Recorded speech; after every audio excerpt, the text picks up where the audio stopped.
अस्सलाम वालेकुम नाज़रीन, आज के प्रोग्राम में हम डिस्कस करेंगे बॉयकॉट मूवमेंट को। देखिए, जब से 7 अक्टूबर की वो एक्टिविटी हुई है और इसराइल और पैलेस्टाइन का कॉन्फ्लिक्ट दोबारा से रीस्टार्ट हुआ है, उस वक्त से एक जो बॉयकॉट नैरेटिव है वो बड़ी तेज़ी के साथ उम्मत के अंदर फ्लरिश कर रहा है कि हमें कुछ स्पेसिफिक कंपनीज का बॉयकॉट कर देना चाहिए। तो आज के प्रोग्राम में हम ये बात करेंगे कि क्या ये बॉयकॉट रियली में वर्थ इट है या नहीं। बॉयकॉट मूवमेंट का कोई फ़ायदा है या नहीं, इस चीज़ को समझने से पहले सबसे पहले आपको समझना पड़ेगा कॉरपोरेशनल मैट्रिक्स को, द ग्लोबल कॉरपोरेशनल मैट्रिक्स, जो कि पूरी दुनिया की फाइनेंस को कंट्रोल करती है। देखिए, जिस तरीके से मैंने पिछले प्रोग्राम में जो पिछली वीडियो थी जिसमें मैंने बताया था कि अमेरिका इसराइल को क्यों सपोर्ट कर रहा है, उसमें हमने बात की थी मोनोपोली ऑफ डॉलर की, और वो जो 13 ब्लड लाइन्स हैं इल्यूमिनाटी की, जिसमें से एक रोथस्चाइल्ड है, जिसमें से एक गोल्डस्मिथ फैमिली है। ये 13 ब्लड लाइन्स हैं ज़ायनिस्ट बैंकर्स की, जो कि अमेरिका के अंदर फेडरल रिजर्व बैंक को ओन करती हैं और दुनिया के अंदर डॉलर को फ्लक्चुएट करके पूरी दुनिया की इकोनॉमी को डायरेक्टली कंट्रोल करती हैं।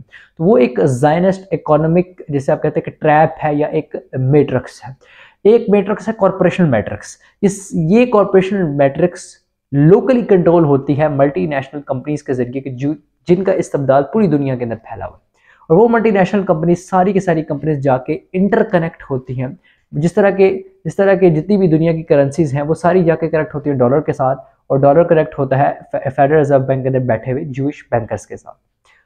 इस तरीके से दुनिया की जितनी भी कंपनीज हैं, जितनी भी बड़ी मल्टीनेशनल कंपनीज हैं, जिस तरह के यूनिलीवर है, कोई भी बड़े जो मल्टीनेशनल नेटवर्क्स हैं, ये ग्रुप ऑफ कंपनीज है, ये सारे के सारे जाके कनेक्ट होते हैं ब्लैक रॉक के साथ। ब्लैक रॉक के ऊपर मैं इंशाल्लाह अलग से एक डिटेल वीडियो बनाऊंगा। इसके ऊपर आप सर्च भी कर सकते हैं डिफरेंट सोशल मीडिया प्लेटफॉर्म्स के ऊपर। कुछ लोगों ने इसके ऊपर पहले भी बात की हुई है ब्लैक रॉक के ऊपर। मेरा ब्लैक रॉक के ऊपर क्या पर्सपेक्टिव है, इसके ऊपर इंशाल्लाह मैं डिटेल वीडियो बनाऊंगा। और ब्लैक रॉक को ओन करता है लैरी फिंक, जो कि एक ज़ायनिस्ट है। और ब्लैक रॉक है क्या? एक इन्वेस्टमेंट मैनेजमेंट फर्म है। और अगर long and short of the story एक बार आपके सामने रखूँ, तो ब्लैक रॉक बेसिकली एक ट्रैप है जिसके अंदर पूरी दुनिया की मल्टीनेशनल कंपनीज जकड़ी हुई हैं।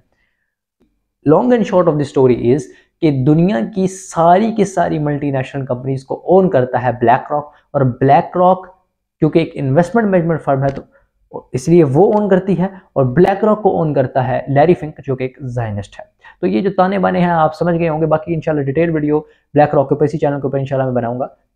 अब हम देखते हैं इस पर्सपेक्टिव के अंदर करंट सिचुएशन को, और फिर हम देखते हैं कि क्या बॉयकॉट वर्थ इट है या नहीं। देखें, इसराइल इस टाइम जो जेनोसाइड कर रहा है गजा के अंदर, जो मासूम बच्चे, जो मासूम कलियां, जो जवान बच्चे, जो बूढ़ी माएँ, जो बूढ़े बाप, जो हस्तियां, जो बस्तियां उजाड़ी जा रही हैं इस वक्त पैलेस्टाइन के अंदर, गजा के अंदर स्पेसिफिकली जो बॉम्बिंग की जा रही है, ये सारी बॉम्बिंग बहुत ज़्यादा वर्थ कार्य करती है। इसके लिए बहुत पैसा चाहिए। एक एक मिसाइल मिलियंस ऑफ डॉलर्स का आता है।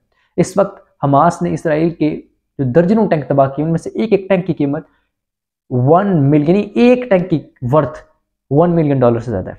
यहाँ से आप इसको एस्टिमेट कर सकते हैं कि कितना बड़ा फाइनेंशियल बैकअप चाहिए आपको इस वार को रिस्टार्ट करने के लिए। और वो इसराइल जो सुबह शाम दोपहर रात बच्चों के ऊपर, मासूम बच्चों के ऊपर बॉम्बिंग कर रहा है, वहाँ की पूरे के पूरे गजा के अंदर जितना इंफ्रास्ट्रक्चर था, इंक्लूडिंग मॉस्क, हॉस्पिटल्स, होम्स तो एक छोटी चीज़ है ना, कि लोगों के घर तबाह करना और घरों के अंदर जो बैठे हुए हैं उनको तबाह करना, मस्जिदों को और हॉस्पिटल्स को तबाह करना, रेस्टोरेंट्स को, पब्लिक या प्राइवेट जितना भी इंफ्रास्ट्रक्चर है गजा के अंदर, उस सबको फ्लैटन कर दिया। और उस सारा का सारा ये जो जेनोसाइड इसराइल इस टाइम कर रहा है, इसके लिए बहुत पैसा चाहिए, यानी मिलियंस में नहीं बल्कि बिलियंस ऑफ डॉलर्स में इसके लिए पैसा चाहिए। और वो पैसा किसी भी कंट्री की जीडीपी अलोन अफोर्ड नहीं कर सकती। इवन यूएस की जीडीपी भी अफोर्ड नहीं कर सकती। अपनी जीडीपी के ऊपर कोई भी कंट्री इतनी बड़ी वॉर नहीं लड़ सकती। इसके लिए उसे कॉर्पोरेशनल सपोर्ट चाहिए। बल्कि ये बात एक सादी सी बात है, आप में से आम बंदा भी ये बात समझता है कि देखें, अगर कैपिटलिज्म के अंदर अगर आपने अमीर होना है, तो आपके पास सिर्फ और सिर्फ एक वे है कि आप एक एंटरप्रेन्योर बन जाए, आप एक बिजनेसमैन बन जाए। अगर आप मिलियंस ऑफ डॉलर के फिगर को क्रॉस करना चाहते हैं या उस तक पहुंचना चाहते हैं, तो एंटरप्रेन्योरशिप के अलावा आपके पास कोई रास्ता नहीं है। दुनिया के अंदर कोई ऐसी नौकरी नहीं है या कोई ऐसा दूसरा वे नहीं है बिजनेस के सिवा कि जिसके जरिए आप मिलियंस ऑफ डॉलर कमा सकें। तो जब एक आईडीएफ को बिलियंस ऑफ डॉलर की इक्विपमेंट चाहिए, तो उसे ना वो अपनी स्टेट इकोनॉमी के ऊपर इसको कर सकता है, ना वो जो उसको यूएस या नेटो कंट्रीज जो उसको इकोनॉमिक सपोर्ट दे रही हैं उनके जरिए कर सकता है, उनसे भी कर रहा है। लेकिन मेजॉरिटी, मोर देन 80% जो सपोर्ट है वो उसकी आ रही है कॉर्पोरेशनल वर्ल्ड से। और उस कॉर्पोरेशन वर्ल्ड को वही मल्टीनेशनल कंपनीज कंस्टिट्यूट करती हैं जिसको मैं और आप और हमारे बच्चे डेली लाइफ के अंदर यूज कर रहे हैं, जो हमारे घर के किचन के अंदर, जो हमारे बेडरूम्स के अंदर, जो हमारे खाने पीने उठने बैठने के अंदर वो प्रोडक्ट्स यूज हो रही हैं उन मल्टीनेशनल कंपनीज की, कि जिनका प्रॉफिट जाकर वहां जेनोसाइड कर रहा है। फॉर एग्जाम्पल हम एक मल्टीनेशनल ग्रुप की बात करते हैं, यूनिलीवर। यूनिलीवर पूरी दुनिया के अंदर फैला हुआ है। शायद ही पूरी दुनिया का कोई भी घर हो कि जिसमें यूनिलीवर की प्रोडक्ट इस्तेमाल नहीं होती हो, यूनिलीवर के साबुन इस्तेमाल ना होते हो, यूनिलीवर के बिस्किट इस्तेमाल ना होते हो। आप वजू करते हैं, नहाते हैं, गुसल करते हैं, तो उसमें आप जो साबुन यूज करें, जो शैम्पू यूज करें, वो यूनिलीवर का है। चाहे वो लाइफ बॉय है, चाहे वो लक्स है, ये सारे यूनिलीवर के हैं। आप बाहर आते हैं और चाय पीते हैं, वो चाय में जो पत्ती आप यूज करते हैं वो यूनिलीवर की है। ये यूनिलीवर डायरेक्टली कंट्रोल होता है ब्लैक रॉक। ब्लैक रॉक किसका है? लैरी फिंक का, जो कि एक जायनिस्ट है। ये बात याद रखें। ये चेन जब आपको याद रहेगी ना, तो फिर आपको समझ आएगा कि आप बेसिकली चाय नहीं पी रहे, या आप जूस नहीं पी रहे, या बर्गर नहीं खा रहे। आप अपने उन मासूम बच्चों का, अगर आप उम्मत के पर्सपेक्टिव से उनका दर्द महसूस नहीं कर सकते, तो कम से कम ह्यूमैनिटी के पर्सपेक्टिव से तो उनका दर्द महसूस कर सकते हैं। या और नहीं तो चले अपने बच्चों को उनकी जगह कंसिडर करके सोच लें कि अगर आपके बच्चों के साथ ये हो रहा होता, या आपकी माओं के साथ, या आपकी बहनों के साथ ये हो रहा होता, आपके बच्चे और आपके बूढ़े यूं कट रहे होते और इस तरह से मर रहे होते कि उनका जनाजा नहीं पढ़ा जा सकता, तो क्या आप बर्दाश्त करते? और आप उनका खून पी रहे हैं बैठ के।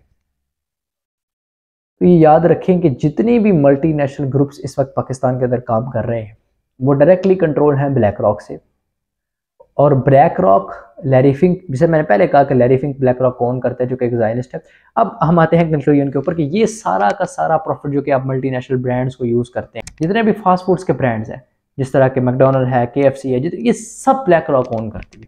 मैं डायरेक्टली ब्लैक रॉक की बात करूं, मैं इनके जो बीच में ट्रांजिट ग्रुप्स हैं मैं उनकी बात ही नहीं कर रहा। पेप्सिको कंपनी की, आप किस बेकरी में जाते हैं, उसके अंदर जितने भी प्रोसेस्ड फूड पड़ी है, सारी की सारी पेप्सिको ओन करता है। जितनी की आपकी सॉफ्ट ड्रिंक्स हैं, सवाए ये जो गोरमे का नेटवर्क है, इसकी जो सॉफ्ट ड्रिंक्स है, इनको छोड़ के बाकी जितनी सॉफ्ट ड्रिंक्स आप, जो कि प्रोमिनेंट सॉफ्ट ड्रिंक्स आप यूज करें, वो सब पेप्सिको की हैं। लेज आप खा रहे हैं, वो पेप्सिको के हैं। बहुत से बिस्किट्स हैं जो कि पेप्सिको के ओन करती है। तो ये सारी चीजें जो आप खा रहे हैं, पी रहे हैं, पहन रहे हैं, ये सब आप खून पी रहे हैं, कि आप उनके खून में, उनके जो खून बह रहा है उसमें आप कंक्लूड कर रहे हैं। आप उन मिसाइलों के अंदर तेल डाल रहे हैं, ये सब करके। देखिए सोल्यूशन क्या है? देखिए सोल्यूशन बड़ा सिंपल है कि डंके की चोट के ऊपर इस कॉर्पोरेशन मैट्रिक्स का बाइकआउट करें।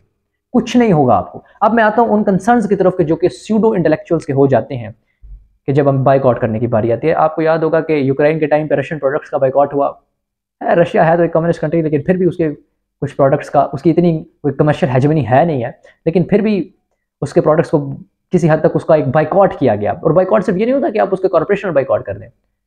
रशिया से जो ट्रेड रिस्ट्रिक्शंस रशिया के ऊपर लगाई यूएस ने, उसके अंदर पाकिस्तान का देसी लिबरल भी झूम झूम के हिस्सा ले रहा था। तो रशिया का तो जो यूक्रेन के अंदर जो हो रहा था, वो तो इसका 1% भी नहीं है कि जो जेनोसाइड इस वक्त हो रहा है गजा के अंदर। पूरी लाखों की आबादी को खाली किया जा रहा है। इंफ्रास्ट्रक्चर, चाहे वो किसी भी किस्म का इंफ्रास्ट्रक्चर, हॉस्पिटल सेव नहीं है तो मैं क्या बात करूँ कि क्या कौन सी जगह सेव है? हर किस्म के इंफ्रास्ट्रक्चर को तबाह किया जा रहा है वहां पे। तो आप क्या समझते हैं कि अब, और वो ये वही देसी लिबरल है, और अब ये आपको अमन के दर्स दे रहा है, अब ये आपको भाषण दे रहा है कि भाई वो जो हमारा लोकल स्टाफ वहां पे बैठा है उसका क्या बनेगा। देखिए पहले मैं आपको बात बताऊं कि जो हमारी बिल्कुल लोअर क्लास है ना, या लोअर मिडिल क्लास है, उसके लोग मैकडोनल्ड्स में काम नहीं करते, उसके लोग KFC में काम नहीं करते। आपने सुना है कोई गरीब बेचारा, कोई रेडी बान, कोई झोंपड़ी में रहने वाला, या कोई बिल्कुल जो माड़े हालात हैं उसका, लेकिन उसका बच्चा मैकडोनल्ड में काम करता है। मैकडोनल्ड इस तरह के लोगों को नहीं लेता। मैकडोनल्ड एक स्पेसिफिक लेवल, जो फाइनेंशियल लेवल के, और उसमें फिर मैकडोनल्ड एजुकेशन भी देखता है, उस तरह के लोग बोले। खैर ये तो एक बात की बात है ना, कि अगर बिल्कुल वो लोग अनएम्प्लॉयड हो जाए, लेकिन ऐसा होता नहीं है। इन कंपनीज के अपने वर्कर्स के साथ कॉन्ट्रैक्ट्स होते हैं कि जितने भी ये फाइनेंशियल लॉस में चले जाएं, ना ही अपने कस्टमर को निकालते हैं, ना ही अपने वर्कर को निकालते हैं, और ना ही उसकी पे के अंदर से कट करते हैं। तो इनको कुछ नहीं होगा। ये बड़े बड़े दांत हैं, ये बड़े बड़े हाथी हैं, खा खा के मोटे हुए हुए, इन्हें कुछ नहीं होगा अगर आप बाइकआउट करेंगे तो। और अगर बाइकआउट नहीं करेंगे तो बहुत से बच्चों की जानें चली जाएंगी। हो सकता है अगर एक बच्चे की जान भी किसी एक शख्स की जान भी आपके बाइकआउट से बच जाए ना तो ये बहुत बड़ी बात। कि कुरान मजीद की आयत कि वमन अहयाहा फकअन्नमा अहया अन्नास जमीआ, जिसने एक की जान बचाई इस तरह जैसे पूरी इंसानियत की उसने जान बचाई। और मन कतरा नफ्सन बिगैर नफ्सी औ फसाद फिल अर्ज़ फकअन्नमा कतला अन्नास जमीआ, जिसने एक नफ्स को भी बगैर हक कत्ल कर दिया तो जैसे उसने पूरी इंसानियत को कत्ल कर दिया। तो ये तो नफ्स की बात है, मुसलमान की बात ही नहीं है। आप तो अपने मासूम बच्चों को खुद मार रहे हैं। तो डंके की चोट पे खड़े होकर बाइकआउट करो हर मल्टीनेशनल कॉर्पोरेशन का। मैं आपको बड़ा इजी इंडिकेशन दे रहा हूँ कि आपने किस तरह से चूज करना है कि मैंने कौन सी कंपनी को यूज करना है। किसी भी फील्ड ऑफ लाइफ से आप कोई भी प्रोडक्ट ले रहे हैं, आपने किस तरीके से चूज करना है कि मैंने कौन सा प्रोडक्ट लेना है या नहीं लेना। अगर वो किसी भी किस्म के मल्टीनेशनल ग्रुप के साथ एसोसिएट है, उसको छोड़ दो और आपकी लोकल कंपनियां उठा लें। क्वालिटी का डिफरेंस होगा लेकिन उसको बर्दाश्त करें। और अगर नहीं बर्दाश्त हो रहा तो मासूम बच्चों, मासूम माओं, उन बहनों, उन बच्चों, उन बूढ़ों, उन जवानों की तरफ देखे जरा जाके। और जो मैंने कहा कि कंसर्न्स हमारे बन जाते हैं कि आप देखेंगे जैसे ही बाइकआउट की कंपेन उठेगी तो हर सोशल मीडिया प्लेटफॉर्म के ऊपर चंद स्टूडेंट इंटेलेक्चुअल्स आ रही बैठ जाएंगे, वो आपको भाषण देंगे कि भाई वो नहीं, बाइकआउट नहीं करना, ये वो। उनका एक ही कंसर्न होता है कि भाई हमारा लोकल स्टाफ। मैंने कहा लोकल स्टाफ ना अनएम्प्लॉयड होगा ना उसकी पे में से कोई कटिंग होगी। तो इसलिए बात में फिर वही कि इस पूरी चीज़ को मैं आपको समझाना इसलिए चाह रहा था कि आपको वो बंदा, वो इंटेलेक्चुअल्स या वो इन्फ्लुएंसर्स जो कि आपको बाइकआउट से रोक रहे हैं, वो आपके इमोशंस के साथ खेल रहे हैं। उनकी सारी की सारी लॉजिक इमोशनलिज्म के ऊपर बेस करती है। वो आपके इमोशंस को यूज़ करके वो आपके इमोशंस को यूज़ कर रहे हैं, लिटरली वो आपके इमोशंस को यूज़ कर रहे हैं। बात है कि मैंने ये सारा का सारा जो फ्रेमवर्क आपके सामने रखा है कि इसलिए ताकि आपके सामने एक टेक्निकल रैशनल फ्रेमवर्क आपके माइंड के अंदर सेट हो जाए कि कोई आपको इमोशनली ट्रिगर ना कर सके कि भाई वो बाइकआउट नहीं करना, हमारी इकोनॉमी को ये हो जाएगा, वो हो जाएगा। और जो ये कहते हैं ना कि हमारी इंपोर्ट के ऊपर असर पड़ेगा, लिटरली इसका अगर हम इसको टेक्निकली एनालाइज करें तो थोड़ा बहुत असर हमारी इंपोर्ट के ऊपर पड़ता है, लेकिन उतना नहीं पड़ता जितना इस वक्त गजा के लोग सफ़र कर रहे हैं। So buyout all these multinational corporations. इनके की चोट पे इनका बाइकआउट करो। कोई ज़रूरत नहीं है किसी की भी सिंपथी में आने की, कोई नहीं। आज मैकडोनल्ड की आपने 80% तक सेल गिरा दिया है, 100% तक गिराओ।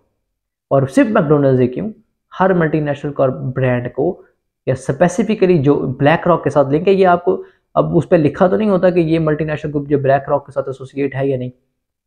मैं आपको जनरली बता रहा हूँ कि जितने भी मल्टीनेशनल ग्रुप्स हैं वो सारे ब्लैक रॉक के साथ एसोसिएट है। तो आप खत्म कर दें, सारे बैन कर दें, ना यूज़ करें आप इन प्रोडक्ट्स को, क्या हो जाएगा।